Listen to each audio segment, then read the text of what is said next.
بسم الله الرحمن الرحيم. أهلا ومرحبا بكم. معكم الأستاذ أحمد نور، ودي قناة روائع المعرفة التعليمية، نتعلم فيها اللغة العربية ونتعلم كل المواد الأخرى بطريقة سهلة وبطريقة ميسرة. في البداية، اليوم نتعلم كيف نكتب رسالة بريد إلكتروني، رسالة بريد إلكتروني رسمية، وذلك ضمن التعبير الكتابي للصف الخامس الابتدائي. ولكن قبل كل شيء ما تنساش لايك والاشتراك وكذلك تفعيل الجرس عشان يوصلك كل جديد. اوعى تنسى اعمل اعجاب واعمل مشاركة حتى يصل اليك كل جديد وتصل هذه الفيديوهات الى عدد كبير من المشتركين. في البداية، رسالة البريد الإلكتروني الرسمية. ما معنى ذلك؟ أي أولا، هي رسالة بريد إلكتروني يعني بترسل عبر الإنترنت، يعني مش بنرسلها عبر مثلا البريد وهكذا، ولكن هي ترسل عبر الإنترنت. ما معناها؟ هي رسالة من الشخص إلى من هو أعلى منه مكانة، لذلك نقول رسالة بريد إلكتروني رسمية. فيرسلها الشخص إلى من هو أعلى منه فين في المكانة، يرسلها مثلا إلى معلمه، يرسلها إلى وزير مثلا، وهكذا إلى جهة أعلى منه. ويكون هذا الخطاب هذا بيكون فيها بصيغة الجمع. لماذا؟ يعني زيادة في الاحترام، بصيغة الجمع بغرض عرض الفكرة. يعني هذا هو الغرض من هذه الرسالة. ليه بنرسل رسالة بريد إلكترونية رسمية؟ بغرض عرض فكرة أو طلب المساعدة في إنجاز شيء ما. بنطلب مثلا فكرة جديدة، بنرسل فكرة جديدة للتنفيذ، أو بنطلب شيء يعني من أجل المساعدة.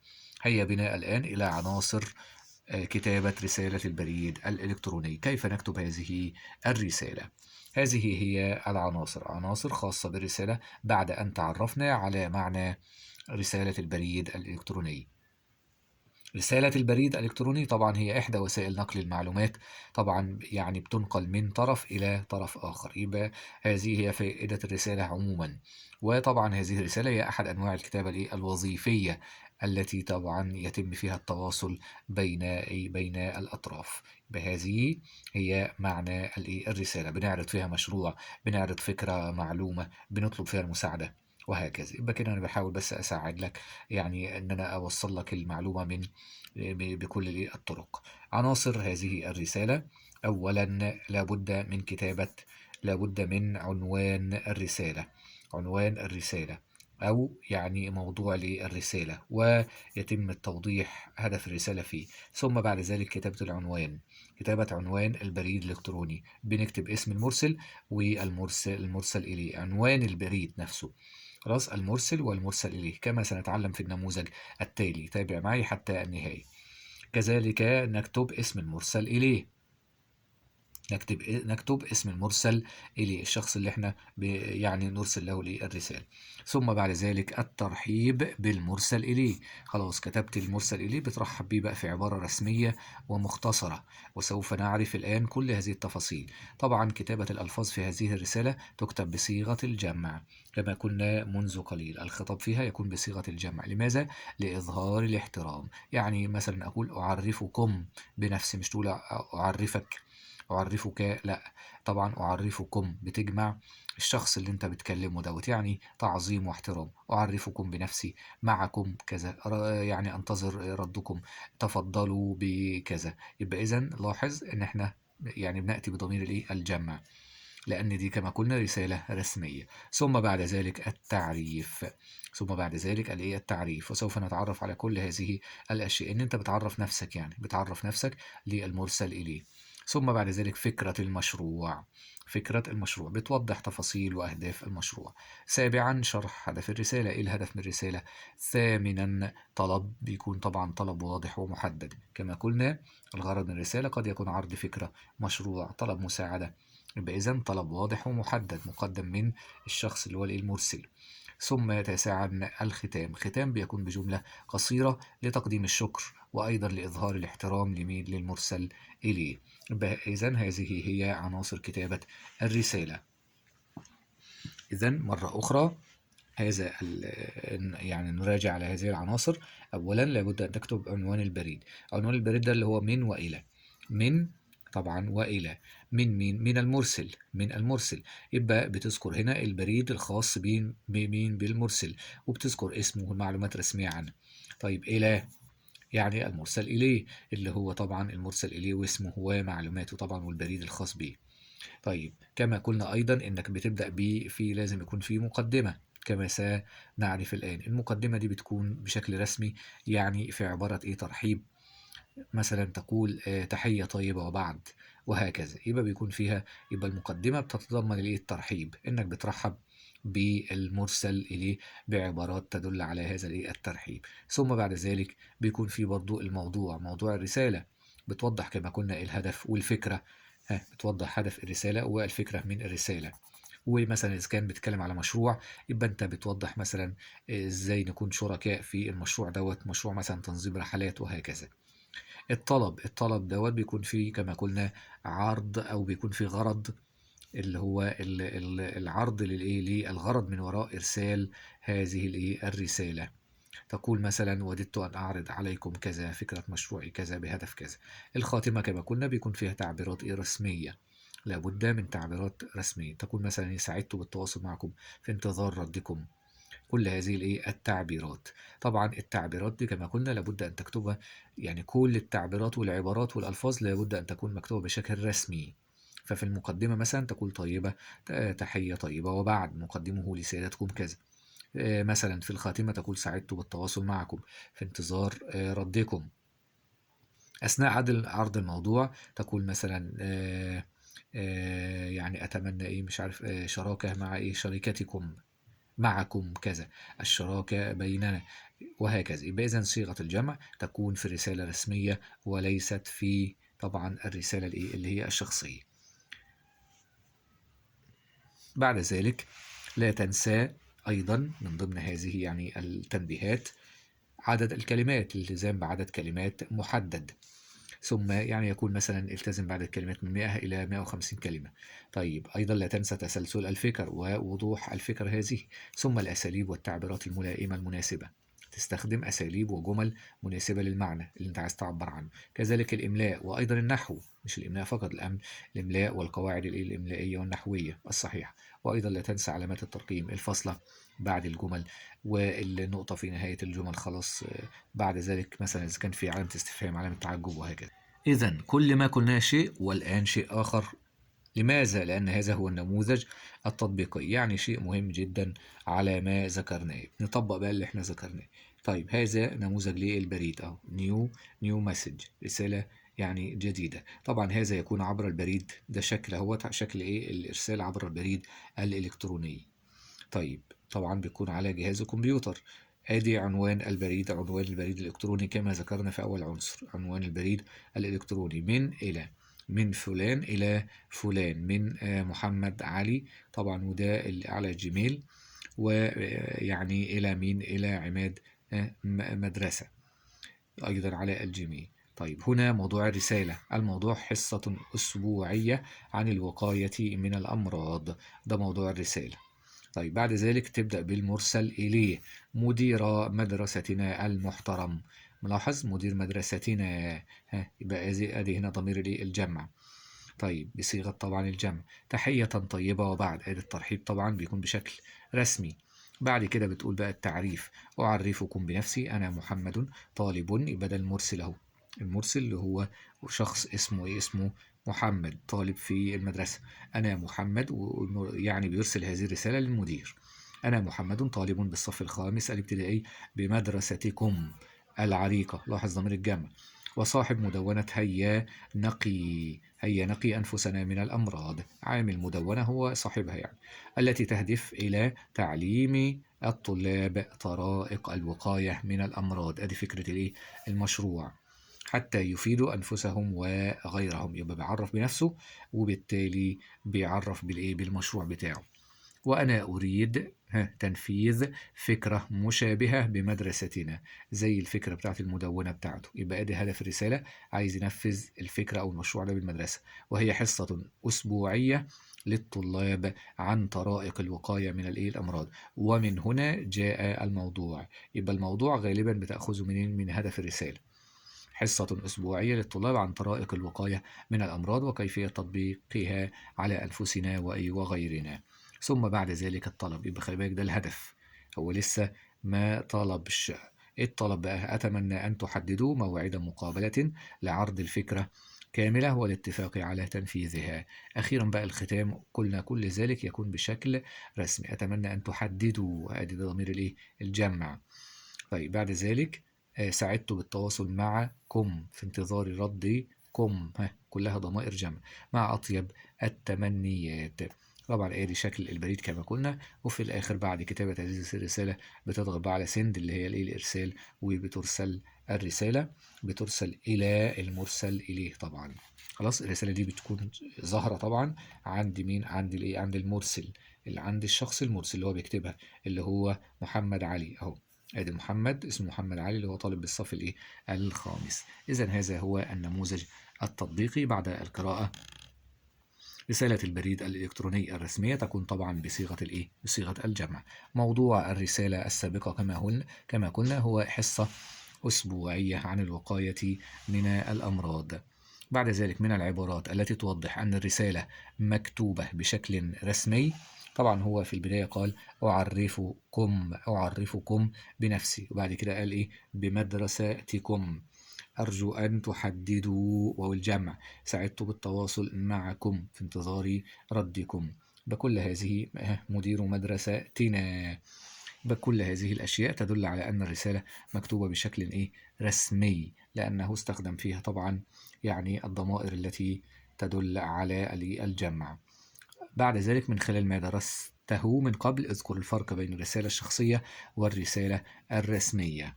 طبعا احنا تكلمنا عن الرسالة الرسمية، ولكن هنا في الإجابة يعني تفرقة سهلة وبسيطة. الرسالة الشخصية تكون بين الأقارب والأصدقاء. بين الأقارب والأصدقاء دي رسالة شخصية يعني غير رسمية، مش بيتم التعامل فيها بالرسميات يعني كما في هذه الرسالة. أما الرسالة الرسمية تكون بين الشخص وبين من هو أعلى منه في المكانة في المنزلة، ويكون الخطاب فيها بصيغة طبعا الجمع. هيا بنا نتعرف أكثر وأكثر على كتابة رسالة بريد إلكتروني رسمية من خلال حل أنشطة الأضواء على هذا التعبير الكتابي. النشاط الأول: اقرأ الرسالة التي أمامك ثم أكمل التحليل الذي يليها. أيضا هو هذا شكل آخر للرسالة، نفس الشكل السابق، نيو مسج، وفي الآخر بتضغط على سند اللي هي الإرسال من إلى. يبقى إذن هذا هو العنوان، عنوان البريد الإلكتروني، عنوان البريد. هذا هو العنوان البريد بيكون مكون من حاجتين، من وإلى. من كما قلنا بيتم ذكر البريد الخاص بالمرسل. طيب إلى، البريد الخاص بالمرسل إليه بيكون طبعا في اسمه والمعلومات دي. الموضوع: تشجير الحي كله، تشجير الحي كله. وقلنا التشجير دوت أو الموضوع غالبا بيكون مذكور في ضمن هدف ضمن هدف الرسالة. طيب الموضوع تشجير الحي كله، وطبعا هنا المرسل إليه السيد رئيس الحي، السيد رئيس الحي. تحية طيبة وبعد، يبقى إذن هي تحية رسمية، ترحيب رسمي، تحية طيبة وبعد. أعرفكم بنفسي، أنا أحمد، صاحب مشروع شجرة لكل بيت، وهو مشروع يهدف إلى زرع شجرة أمام كل منزل بهدف، ما الهدف؟ بهدف تجميل المنظر وتوفير الهواء النقي لكل إنسان، وقد نفذت هذه الفكرة في شارعي فقط، في شارعي فقط. طيب أريد تعميم هذه الفكرة على الحي كله. تكلمنا سابقا أن الموضوع يؤخذ من الجزء اللي هو الخاص بهدف الرسالة، وهذا يحتاج إلى دعمكم ومساندتكم بالآلات المطلوبة والدعاية المناسبة للمشروع. أتمنى أن تحددوا موعد المقابلة، يبقى هذا هو الطلب. تحددوا موعد المقابلة لعرض الفكرة كاملة والاتفاق على كيفية تنفيذها. ثم بعد ذلك هنا الختام: سعدت بالتواصل معكم وفي انتظار ردكم مع أطيب التمنيات. إذن هذا هو التحليل. المرسل إليه كما ذكرنا هو السيد رئيس الحي، السيد رئيس الحي. طيب ما موضوع الرسالة؟ موضوع الرسالة مذكور هنا وهو تشجير الحي، تشجير الحي كله. أين الترحيب؟ في قوله تحية طيبة وبعد. التعريف. التعريف بالنفس: أنا أحمد صاحب مشروع شجرة لكل بيت. طيب ما هي فكرة المشروع؟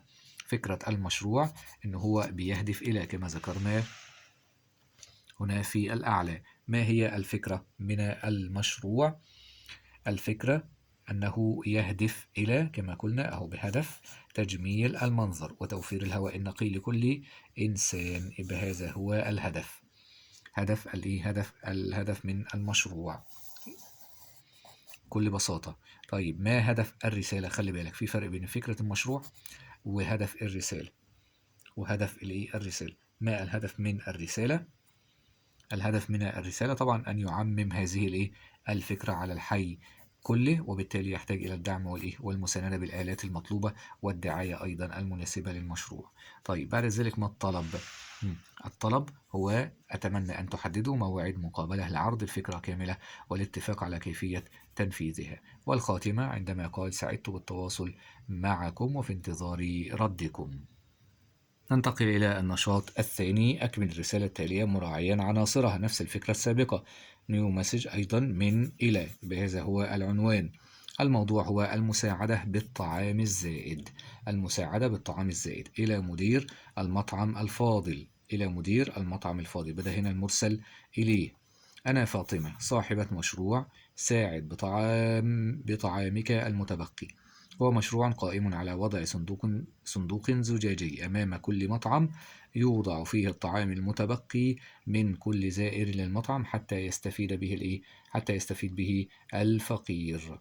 طيب بعد ذلك هنا نكمل الرسالة بنفس الطريقة السابقة، وأتمنى أن توفروا هذا الموضوع أو نتشارك في هذا الموضوع. بعد ذلك كما قلنا: سعدت بالتواصل معكم في انتظار ردكم مع أطيب التمنيات، بنفس الطريقة السابقة. النشاط الثالث: بالاستعانة بالبطاقات التي أمامك اكتب رسالة لصاحب مكتبة تطلب فيها تأجير جزء من المكتبة لعرض الكتب القديمة للبيع. بنفس الطريقة أيضا السابقة سوف نكتب عنوان البريد. في بعد ذلك الموضوع. ما هو الموضوع؟ الموضوع هو تأجير جزء من المكتبة لعرض الكتب القديمة للبيع. في البداية نكتب على اليمين: مدير مكتبة شارعنا الفاضل أو المحترم. بعد ذلك أعرفكم بنفسي وتقول أنا مثل هذا الموضوع بإذن. تحية طيبة وبعد. أعرفكم بنفسي: أنا فاطمة صاحبة مشروع استفيدوا من كتبكم القديمة. هذا طبعا المشروع الذي بقى هذا هو الموضوع، أو كما قلنا تأجير جزء من مكتبة لعرض الكتب القديمة. طيب هنا يشتريها المحتاج إليها بسعر رخيص ومناسب، بذلك يستفيد منها. مثلا: أنا فاطمة صاحبة مشروع استفيدوا من كتبكم القديمة. ثم بعد ذلك تقول: هذا المشروع قائم على أن يشتري المحتاج إلى هذه الكتب القديمة بسعر رخيص ومناسب، وبذلك يستفاد منها. وأنا أريد تنفيذ هذه الفكرة بتخصيص جزء طبعا من المكتبة لعرض هذه الكتب القديمة للبيع. نعيد الموضوع مرة أخرى. ثم بعد ذلك أتمنى أن تحددوا موعد طبعا المقابلة لعرض الفكرة والاتفاق على كيفية تطبيقها. ثم في النهاية تقول في الوسط: سعدت بالتواصل معكم وفي انتظار ردكم مع أطيب التمنيات. النشاط الرابع: اقرأ الرسالة التالية ثم قم بتحليلها أيضا. نفس الرسالة أيضا من وإلى، يبقى هذا هو عنوان البريد الإلكتروني. ثم بعد ذلك الموضوع: معرض كتاب للصغار. بعد ذلك المرسل إليه طبعا هذا التحليل الذي يريده: مدير المعرض المحترم، تحية طيبة وبعد. هذا هو الترحيب، رسالة الترحيب. أعرفكم بنفسي، لابد أن نستخدم التعظيم. أعرفكم أو الاحترام، أعرفكم بنفسي، بهذا هو التعريف. هذا هو التعريف: أنا عمر طالب بالمرحلة الابتدائية وصاحب صفحتي هيا نقرأ يا طلاب، التي تسعى لتشجيع طلاب المرحلة الابتدائية على القراءة من خلال عرض كتب مناسبة لهم حتى يكونوا نافعين لأنفسهم ومجتمعهم. بإذن هذه الفكرة الخاصة بالمشروع، فكرة الموضوع. وأنا أريد تنفيذ فكرة مشابهة بمعرض القاهرة للكتاب، وهي تخصيص جزء من المعرض يوجد به كتب مناسبة لطلاب هذه المرحلة. يبقى إذن هذا هو هدف الرسالة. بعد ذلك أتمنى أن تحددوا موعد مقابلة، هذا هو الطلب. سعدت بالتواصل معكم وفي انتظار ردكم. هذا هو الختام مع أطيب التمنيات.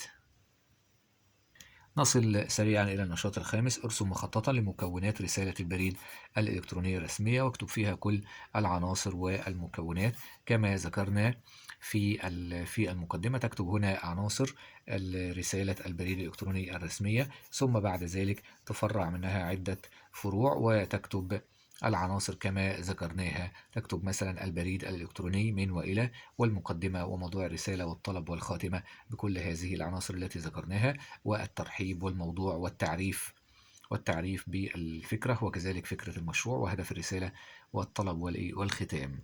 مثل هذا الشكل تماما بهذه العناصر التي ذكرناها. وبنفس الطريقة السابقة عليك بحل هذا النشاط السادس. اكتب رسالة بريد إلكتروني طبعا رسمية إلى مدير مدرسة أخيك الصغير، توضح له فيها فكرة إقامة معرض مناسب للكتب لطلاب المرحلة الابتدائية، يعني فكرة شبيهة بالصفحة السابقة. ارجع إليها واكتب بنفس الطريقة السابقة أيضا. ونكتفي بهذا القدر حتى لا أطيل عليكم، ولكن أرجو أن تكونوا قد استفدتم من هذا الشرح ومن هذا الحل السريع للتدريبات. المرة القادمة بإذن الله نقوم بحل اختبار الأضواء الشامل على الموضوع الثاني من هذا المحور الثالث. طبعا اختبار مهم، اختبار شامل على ما سبق دراسته في جميع المجالات، يعني في التعبير الكتابي والنص المعلوماتي والقصة القصيرة وهكذا. وأهم شيء سوف نقوم بحل تدريبات شاملة على القواعد الإملائية والقواعد النحوية. كل هذا في الاختبار في الفيديو التالي بإذن الله القادم. انتظرونا وتابعونا. أتمنى أن تكونوا قد استفدتم. شكرا لكم وإلى اللقاء. ولكن لا تنسوا اللايك والشير، لا تنسوا يعني الإعجاب بهذا الفيديو وكذلك مشاركته مع الآخرين، واشتركوا في القناة. إن لم تكن قد اشتركت اشترك الآن وفعل زر الجرس حتى يصل إليك كل جديد باستمرار. إلى اللقاء والسلام عليكم ورحمة الله وبركاته.